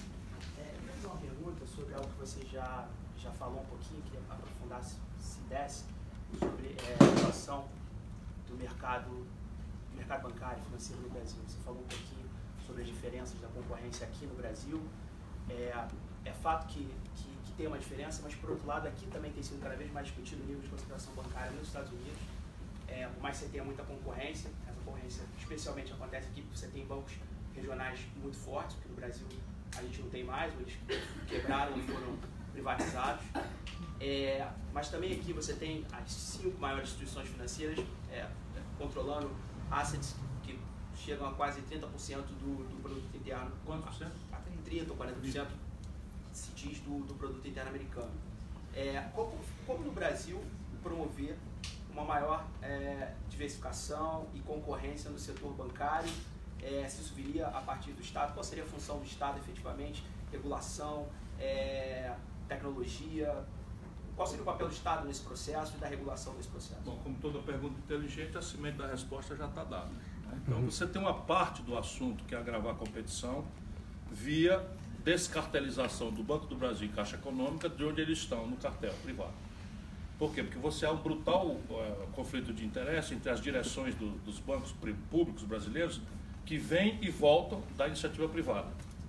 Então, estão ali, né, passando um tempo, granjeando informações privilegiadas, etc, para logo em seguida ir para a iniciativa privada, ganhar fortunas e tal. Então você tem que fazer uma governança corporativa e estabelecer no Projeto Nacional de Desenvolvimento um papel estratégico que, por exemplo, no Brasil salta aos olhos para o mundo conservador que vota contra seu próprio interesse. O Brasil, por exemplo, agrícola, o agronegócio, que votou em massa no Bolsonaro, não queria ouvir eu traduzindo a fala do Guedes. Não era mentira, não. O Paulo Guedes, que eu conheço, é assim: subsídio é uma perversão ao sistema de preços. Para o liberal é mesmo. Todo subsídio distorce os preços naturalmente e, portanto, todo subsídio é uma coisa que tem que ser extirpada. Aí eu dizia nos meios rurais aí do Brasil, a Federação da Agricultura do Rio Grande do Sul foi pitoresco aí, risível. Fui lá cumprimentar o cara já me recebeu com a tromba desse tamanho e tal. Eu digo: olha, eu vim só lhe cumprimentar aqui e tal, mas deixa eu lhe avisar aqui, olha, essa economia política aí que o seu candidato defende vai destruir o agronegócio brasileiro em 24 meses. Parece assim um candidato botando defeito no outro, que quer o voto. Né? Nada disso, meu irmão. Você tem um crédito subsidiado, que só quem opera é o Banco do Brasil. E apura, sabe como? Empresta na data própria, porque tem o tempo de plantar. Então o Banco do Brasil tem que ter a exigibilidade na hora de plantar, a safrinha, na hora de plantar não sei o quê. Tem que estar dia 14 de fevereiro o dinheiro ali para tal safra, para tal cultura. Só o Banco do Brasil conhece isso. E o subsídio é pago pelo Tesouro ex post. Então o Banco do Brasil empresta a 5% ao ano e a Selic, se anda não sei o que e tal, ele vai pagar a diferença. Que no caso dava 180 bilhões de reais por ano de subsídio. O cara na minha cara, assim, eu que fui ministro da Fazenda, cara, assim, nós não temos subsídio não. Você percebe o que? Porra, o cara votando contra si mesmo. Aí é o seguinte, a Europa está super estocada de leite em pó. Só para dar exemplo, voltaria à questão financeira. Super estocado de leite em pó. E é dramaticamente subsidiado. Na França, consta que o subsídio por uma vaca é mais euros per capita do que o que gasta per capita com creche. Que é a cultura deles. Queijo tradicional e tal. Né? Então, o leite deles é dramaticamente subsidiado. Aí o que faz? O Brasil tem um antidumping. O mundo inteiro faz antidumping contra a artificialização de preço do leite europeu. O que faz o Bolsonaro sem problema de abastecimento?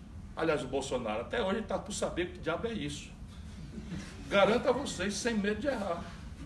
Isso, se não foi suborno, eu engreno, porque não tinha desabastecimento, não tinha problema de preço. De repente, o antidumping some.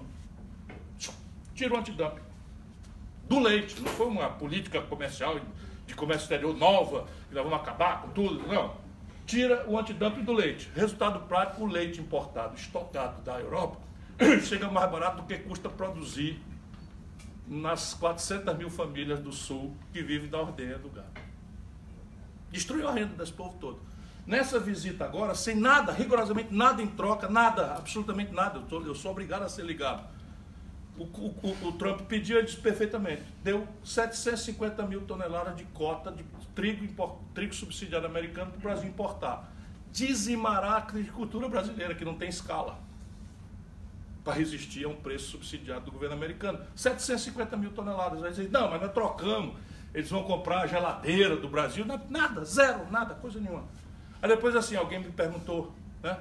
E eu não comentei, mas é grave na questão de política externa, a posição do Brasil no mundo. O Trump diz assim, nós vamos convidar vocês para a OCDE. Os americanos sabotaram a entrada do Brasil na OCDE há 20 anos, sabotam. Chegaram para nos provocar, convidando, isso aí foi Barack Obama, não sei o quê, a Argentina para entrar na OCDE. E nós, brasileiros, não temos interesse prático nenhum a defender entrando na OCDE. Nenhum interesse prático, o Brasil. Na OMC, guerra por guerra, uma luta tremenda, nós conseguimos o status de país em desenvolvimento. Que na prática esse status nos permite ter alguma margem, sem ilegalidade no comércio internacional, de, por exemplo, fazer compras governamentais, ou de quebrar patentes por determinados fins, etc., etc., por esses estados. Aí o Trump diz assim, nós vamos convidar vocês para entrar na OCDE, mas você tem que abrir mão da condição de país em desenvolvimento. Sim, sem conversar com ninguém. Nessa viagem agora, sem conversar com ninguém. E ainda por cima, uma mentira escabrosa, convida o maluco, e o maluco achou que era um gol de placa, convidou o Brasil para entrar na OTAN. Organização do Tratado do Atlântico Norte. É bem verdade, eu sou um brasileiro que ama o país como poucos, né? Que tem um pedacinho do Brasil lá no Amapá que é no Atlântico Norte. Mas não creio que seja esse pedaço ameaçado a justificar que a gente entre agora para entrar nessas confusões neocoloniais ao redor do qual a OTAN mais ou menos se expressa. O que é que nós vamos fazer na OTAN, pelo amor de Deus? Percebe? E vai fazendo. E vai fazendo. E é mentira. É mentira, os franceses que são mais sérios, assim, tem esse papo de Brasil na OTAN, não. Ninguém conversou conosco sobre isso, não. Graças a Deus os franceses existem. Então, repare, nos bancos nós temos que descartelizar via Banco do Brasil e Caixa Econômica, o que quer dizer não permitir a privatização, que eles já estão esquartejando a Caixa. Todos os núcleos de negócio bem rentáveis da Caixa já estão sendo vendidos. Cartão de crédito, não sei o que e tal. Que é o que eles estão fazendo. Em vez de enfrentar o debate da privatização, eles estão esquartejando, como a Petrobras. Estão esquartejando e vendendo aos pedaços, para no fim não restar nada nesses grandes coisas. E o Brasil tem que fazer uma aposta mais grave do que qualquer lugar do mundo em fintechs. De novo, uma expressão em inglês, mas que quer basicamente dizer esses bancos digitais que têm uma capacidade de decompor, pelo menos do ponto de vista de crédito pessoal e essa coisa do comércio, tem uma força potencial muito grande. Cooperativas de crédito, enfim. O limite, que eu não quero, veja a contradição para quem tem projeto, o limite seria dar a eles o remédio que eles advogam. Um choque liberal, abrir o mercado brasileiro. Não ficava um. Compreende? Se a gente abre o mercado brasileiro, sabe que hoje, para um banco estrangeiro se sediar no Brasil, precisa da autorização pessoal do presidente da República. Esse absurdo regulatório, eles não falam. E se abrir, já viu, né? Citibank, Bank of America, não sei o que, liquidam. Mas vamos construir passivo externo também no setor financeiro, então não me interessa. É com o cidadão aqui. Claro. Eu acho que Maria Clara. tem um senhor aí que ainda não colocou a mão pra baixo, coitado. Esperando 3 anos para perguntar isso para você. Opa, 3? Vamos mudar um pouco o assunto. Eu vou falar um pouco sobre a questão de ciência, pesquisa tecnológica, pesquisa científica básica. Eu sou formado em geografia, né, fui para o magistério, a área acadêmica ficou um pouco para o lado. Mas a minha esposa, ela é pesquisadora, ela batalhou bastante, por isso que acho que ela, assim, ela conseguiu muita coisa pesquisando. Ela estaria aqui hoje fazendo essa pergunta para você, mas ela está no laboratório agora, porque pesquisa não tem hora, não tem dia, está lá pipetando lá com as células. Eu não sei o que está acontecendo, a sociedade brasileira hoje, ela não enxerga a academia, a universidade, os pesquisadores, primeiro como uma profissão, até como uma profissão às vezes. Eu já tiveram pessoas que chegaram na frente da minha esposa e falaram que isso era um hobby. Né?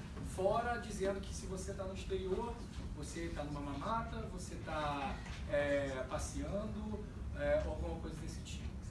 Ciro, como você é um gestor, onde a gente pode atacar, vamos dizer assim, para a gente mudar um pouco esse perfil? A gente está com um governo que não está dando bola, para ser bem simples, né, bem educado, não está dando bola nenhuma para a ciência brasileira, para a pesquisa científica como um todo. E tem um setor, inclusive, que tem um setor que acaba sendo negacionista até para a ciência como um todo, chamando universitários de drogados e assim por diante. Como é que a gente muda? A gente ataca na educação básica, são os empresários brasileiros e estrangeiros que hoje estão no Brasil que não valorizam essa categoria, vamos chamar assim, esse mercado de trabalho. Falta dinheiro, não tem dinheiro. O que acontece para a gente tentar mudar um pouco esse perfil e essa visão da sociedade brasileira, parte dela, né, com relação aos pesquisadores? Porque pesquisador é profissão, horas e horas, noites e noites perdidas, e assim, eu acho uma deslealdade intelectual o que tem sido feito, tem sido falado no Brasil. Então, onde é que a gente começa? Acho que... Felizmente agora não sou mais candidato. Desculpa te interromper. Não. Você foi o único que trouxe esse assunto, porque eu acompanho. Você foi foi 3 anos? Você foi o único. Você fez aquele debate com aqueles cientistas, com o Piruta. Você fez foi o único que fez esse debate e tocou nesse assunto de pesquisa científica no Brasil. Não estou querendo deixar não precisa. Mas eu segui as eleições. Eu ia dizer exatamente isso. Eu não sou mais candidato, mas eu tenho uma certa coerência com esse assunto. Por quê? Quem advogar a ideia de projeto nacional tem que entender que o outro nome de soberania hoje é autonomia tecnológica. Então, antigamente o Dom Pedro sacou a espada e disse: independência ou morte. Pronto. Agora somos um país independente e até é razoável, era mais ou menos isso mesmo. Né? Era um ato político que você tinha que ter uma força dissuasória para dizer quem duvidar vem buscar, né? Como os ingleses quiseram voltar aqui e se deram mal, os franceses ajudaram e tal, e até hoje tem inglês correndo com medo de francês, né?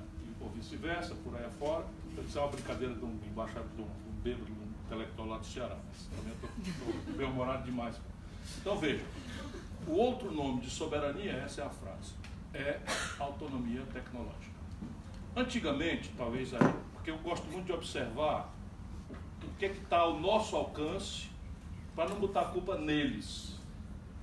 Eles são obscurantistas. Um governo que acabou de nomear o substituto deste absurdamente translocado ministro da Educação, um camarada que é agora um pouquinho mais arrogante, né? E vai VDM de novo. VDM vai dar merda, a gente não pode falar essas palavras. Na sala de aula até pode, não pode é candidato a presidente da República. Então, não pode dar certo assim, o guru está dizendo, vamos discutir se a Terra é plana. Vamos discutir se a Terra é plana. Não sei bem se é verdade, vamos aceitar. E eu conheço o cara é um gozador, está se divertindo, diletante e tal. Era astrólogo do Estadão. E saiu no terceiro ano da escola, terceiro primário. Lê, sabe ler e tal. Mas tem desprezo pelos protocolos, pelas coisas e tal. E o outro, de ciência e tecnologia, é um astronauta. Que é um major. E que diabo é ciência para um astronauta? Neste caso. Um astronauta emprestado, fez uma viagem e tal. E a ministra da Ciência e Tecnologia. Então, o problema é grave, mas ele é solvável se nós conseguirmos que a academia estabeleça nexos dialéticos com o nosso povo. E aí falando de nós mesmos, nós, é um rescaldo da ditadura, a academia, para se proteger, ficou muito fechada em si mesma. E você tem várias aberrações, por exemplo, o Brasil, por essas coisas, acha que fere a autonomia universitária se eu autorizar que pesquisadores possam se financiar com financiamento privado. No Brasil é ilegal, é criminoso. Vai para o Tribunal de Contas, o reitor e a Polícia Federal faz o inquérito, o cara se mata, porque isso é um fato real. Aconteceu esse tipo de aberração. E as pessoas, a academia é um pouco entrópica demais por isso. Eu tenho dito isso em todos os lugares. Mas isso, de novo, é a política que define. Eu fui governador do Ceará com 32 anos de idade em 1990. O Ceará é o 8º estado mais pobre do Brasil. Eu criei a Secretaria de Ciência e Tecnologia, criei a FUNCAP e estabeleci uma vinculação de 2% do ICMS para a pesquisa. E eu pessoalmente, como eu sou chegado na academia e tal, pessoalmente arbitrei um riquíssimo, porém muito engraçado debate sobre pesquisa básica e pesquisa aplicada. Porque eu tensionava para que o Ceará fosse pragmático, não era que eu seja obscurantista e não dê o devido valor à pesquisa básica. Claro que tem. O que eu achava é que o Ceará é muito pobre, o nosso dinheiro devia ser primordialmente aplicado em pesquisa aplicada para equacionar questões estratégicas do nosso viver. E mediei, acabei conseguindo uma boa solução, acho que valia uns 60-40, 75-35, uma coisa desse tipo aí. E eu estou com essa coisa, e tem meta, prazo. Então você tem, o Brasil precisa de 1% do PIB. Eu visitei todos os centros de excelência de pesquisa no Brasil, todos. Visitei esse projeto Sirius, sei que vocês já ouviram falar, não? Vale a pena, deem uma olhada na internet. O projeto Sirius é um acelerador de partículas, eu gosto muito desses assuntos, só que em vez de ser de próton, como é esse lá da Suíça, ele é de elétron. E ele tem aplicações absolutamente extraordinárias, ele sai dali um raio-x capaz de examinar as células no nível molecular. E isso permite engenharia molecular para novos materiais e nanotecnologia, uma coisa absolutamente extraordinária. Ou seja, não tem defeito genético, eu juro para vocês, não existe defeito genético no Brasil, da nação. O problema é terra onde falta pão, todos brigam e ninguém tem razão. Então fica essa grande questão utilitária. Como é que nós vamos gastar dinheiro com universidade se o ensino básico está esse desastre? Nós temos que ter uma boa resposta para isso aí. Que a academia tem que sair dos muros e fazer reabilitação. Parar de ficar com leva de caudilismos. Chega irritante. Os artistas brasileiros, intelectuais, tudo fechado o olho. Todos apologistas do messianismo personalista e tal, e projeto, ideia, país. Entendeu? E você tem o limite, o objetivo no Brasil é 1%. E você pode conseguir isso via público e via catalisação privada, que também está baixando. Por quê? Porque nós desnacionalizamos a base produtiva brasileira. Então, hoje, toda a estrutura tecnológica é global source. Para que eu vou replicar no Brasil se eu trago pronto bloco de mecatrônica para o carro que eu estou usando? 80% do valor econômico de um carro que circula nas ruas do Brasil, produzido no ABC, são importados do estrangeiro, onde tem inteligência. Bom, Ciro, a gente meio que esgotou o tempo, mas já que tem mais de 1.300 pessoas acompanhando pela live Vamos stream, homenageá-los. temos que fazer... É com você? Obrigado aí, pessoal. Devemos fazer uma pergunta dos telespectadores. Essa vem E do vocês Ismael. aí do Japão e da China dormiram bem? Bom, essa vem do Ismael. Como fazer com que o setor primário, agricultura e pecuária, seja melhor usufruído no Brasil do que exportado como matéria-prima? E como usar os lucros das commodities para promover o desenvolvimento? Isso é um dos 4 complexos industriais onde o Brasil tem potencial global. E, de novo, as perguntas inteligentes, elas trazem a semente das respostas. 40% dos custos de produção da agricultura e pecuária mais agressivamente competitivas do mundo, que são as nossas, são importados do estrangeiro. Não existe nenhuma fábrica nacional, de capital nacional, de fertilizante, fora 2 fabriquetas da Petrobras, e ela ia abrir uma nova, uma multinacional comprou para fechar, lá no Mato Grosso do Sul. Comprou ela novinha em folha para fechar e manter o oligopólio lá no Brasil. Não tem uma fábrica de defensivos agrícolas quando o Brasil pode ser protagonista global, inclusive de uma linha de defensivos agrícolas não tóxicos, de base orgânica ou biológica, que o Brasil pode fazer. A Embrapa já tem precedentes extraordinários nisso. E aqui a coordenação não precisa ser estatal, quer dizer, a presença não precisa ser estatal estrito sensu. Aqui cabe ao governo reunir todos esses agroempresários e mostrar para eles que eles estão perdendo na taxa de câmbio. Quando importam 40%, eles perdem, né, nos custos. Se o câmbio fica bom, fica mais caro. Fica bom para vender, fica mais caro para comprar. E a renda deles, então, não evolui ao passo se eles pudessem pagar em real essas coisas e tal. Isso é um exemplo prático. Você chega em Xanxerê, em Santa Catarina, 78%, 80% do povo votou no Bolsonaro. Aí você, pro Zanga com o PT, é gente muito boa, mas são conservadores, e vê comunista atrás da parede, atrás de coisa. Então, eram pobres e conseguiram com muito trabalho vivenciar e ficam com raiva dessas coisas todas que o PT representou, esse identitarismo estúpido que é o refúgio do esquerdista que perdeu o ideal e tal. Isso é um inferno do nosso lado lá no Brasil. Pois bem, em Xanxerê, o camarada produz milho. E aí ele vai na loja lá, da Monsanto, e compra um saco de semente de milho, que a unidade não é peso, é caroço. Este saco contém 1.700 ou 2.700, ou sei lá, 5.000 caroços. Ele compra isso por R$700, o saco. Aí planta, se der tudo certo, ele colhe uma saca de 60 quilos e vende por R$70. Compreende? Por quê? Porque todo o valor agregado relevante está sendo apropriado pelo capital estrangeiro. Nada contra o capital estrangeiro, por definição pessoal minha, nada. Agora, não dá para pagar eletroeletrônico, química fina, meio de diagnóstico médico, não é? Carro, não sei o que e tal, com esse tipo de coisa. A gente ficando só com o lado barato da especialização produtiva. Isso não paga a nossa conta de viver. O Brasil tem hoje 260 milhões de celulares ativos. 100% deles importados. Como é que não vamos pagar celular com milho? Celular com soja bruta? Como é que não vamos pagar meio de diagnóstico médico? Ressonância magnética funcional. Sabe quanto é a importação do Complexo Industrial da Saúde da União Federal ano passado? 17 bilhões de dólares. 80% disso está com patente vencida. Você faz um instituto de engenharia reversa, bota lá no interior de Pernambuco. Cadê o... não está aqui não, o norte-americano que se sente pernambucano, que visitou lá, adora e tal. Bota lá no interior de Pernambuco, ou do Ceará, ou do Piauí, a compra governamental protegida pela nossa status na OMC, nos permite comprar isso e germinar um complexo industrial de saúde, né, que nós estamos fazendo no Ceará.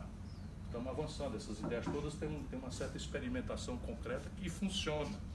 Estamos começando a produzir uma geração de remédios de base biológica em cima da nossa biodiversidade, que é uma coisa que o mundo pode, enfim, olhar o Brasil com outros olhos. Tudo isso depende de política pública, de planejamento, de coordenação, que é o que nos falta. Bom, gente... Tem mais um ali, ó. Você Não quer sei só para falar. O convidado chamou. Ronaldo, obrigado pela presença. Uma observação que hoje em dia quem votou no atual presidente, quando vê algo negativo em relação a ele, parece ignorar. Mas quem não votou no atual presidente, principalmente nos grupos, eles estão tratando as notícias como entretenimento. Eles veem uma coisa negativa e falam, tá vendo? Mais uma, tá vendo? Mais uma. Mas não se vê nada objetivo dos indivíduos sendo feito para mudar tudo isso. Então acho que a minha pergunta é a seguinte, em 4 anos, como vamos ganhar?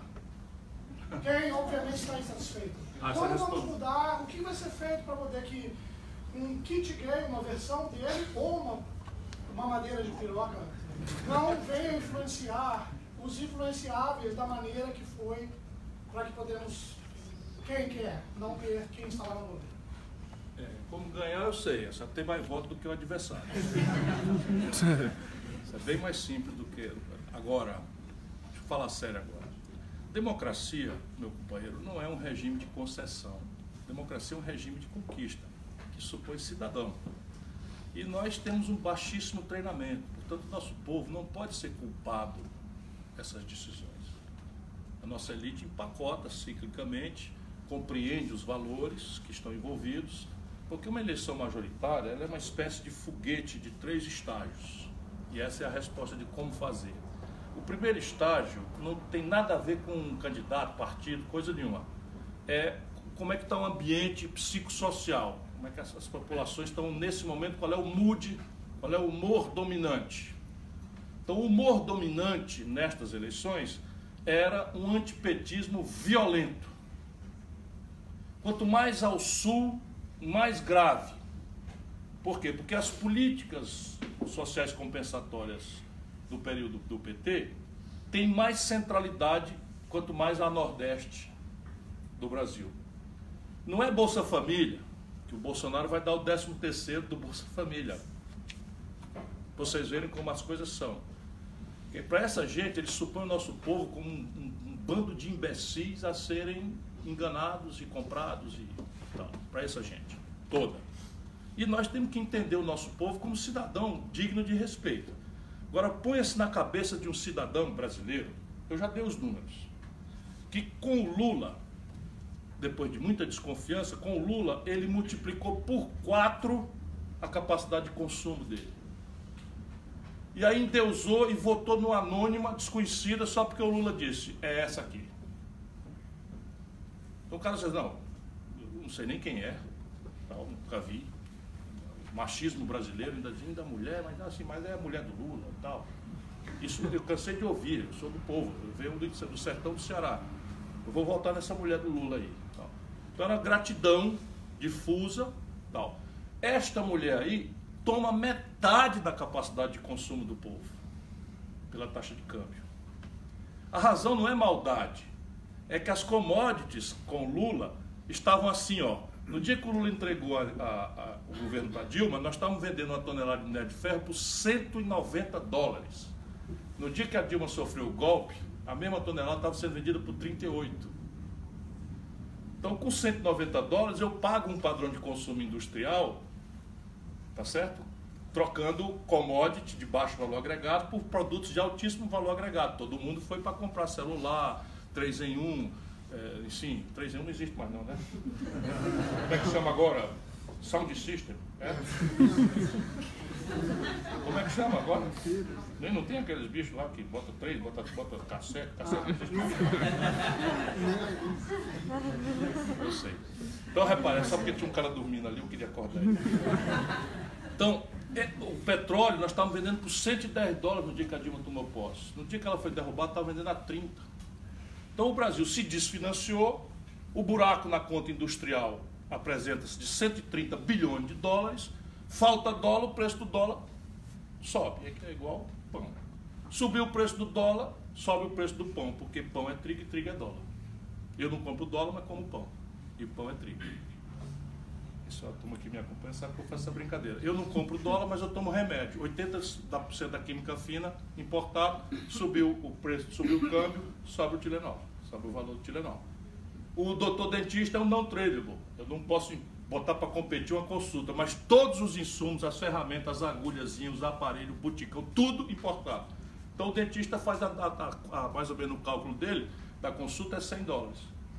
Antes eu precisava de R$175 para comprar, para fazer uma consulta, aí agora eu preciso de R$400 para fazer a mesma consulta. Então, todo mundo empobreceu do dia para a noite, no dia seguinte da posse da Dilma, que ao invés de politizar o assunto, e esse é o drama, chama o Levi. Percebe? O Levi é hoje o diretor-presidente do Banco de BNDES do Bolsonaro.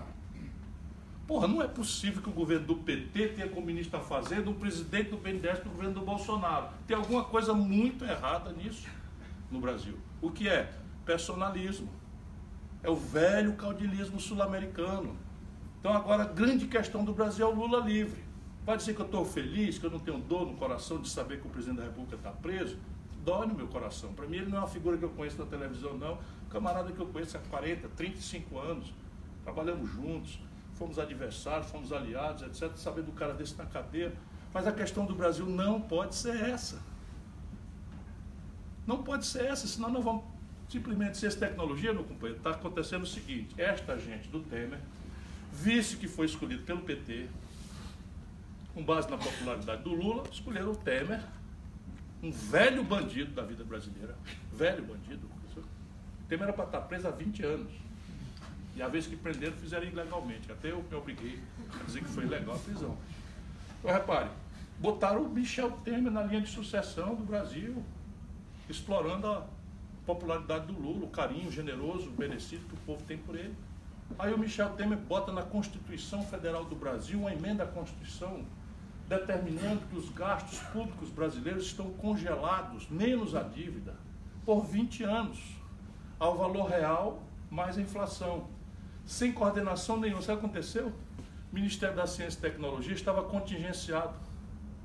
E a emenda entrou em vigor antes do descontingenciamento que foi feito para os outros lugares. Aí pegou o orçamento com o menor valor desde 19 anos atrás. As bolsas do CAPES e CNPq não serão pagas a partir de julho, se a gente não fizer uma campanha para eles darem um jeito de corrigir. Então, compreende? Democracia é a cidadania. Se a gente achar que tem um salvador da pátria, que o salvador da pátria está preso, enquanto ele não sair, a gente não tem saída, meu filho, aí está sem jeito.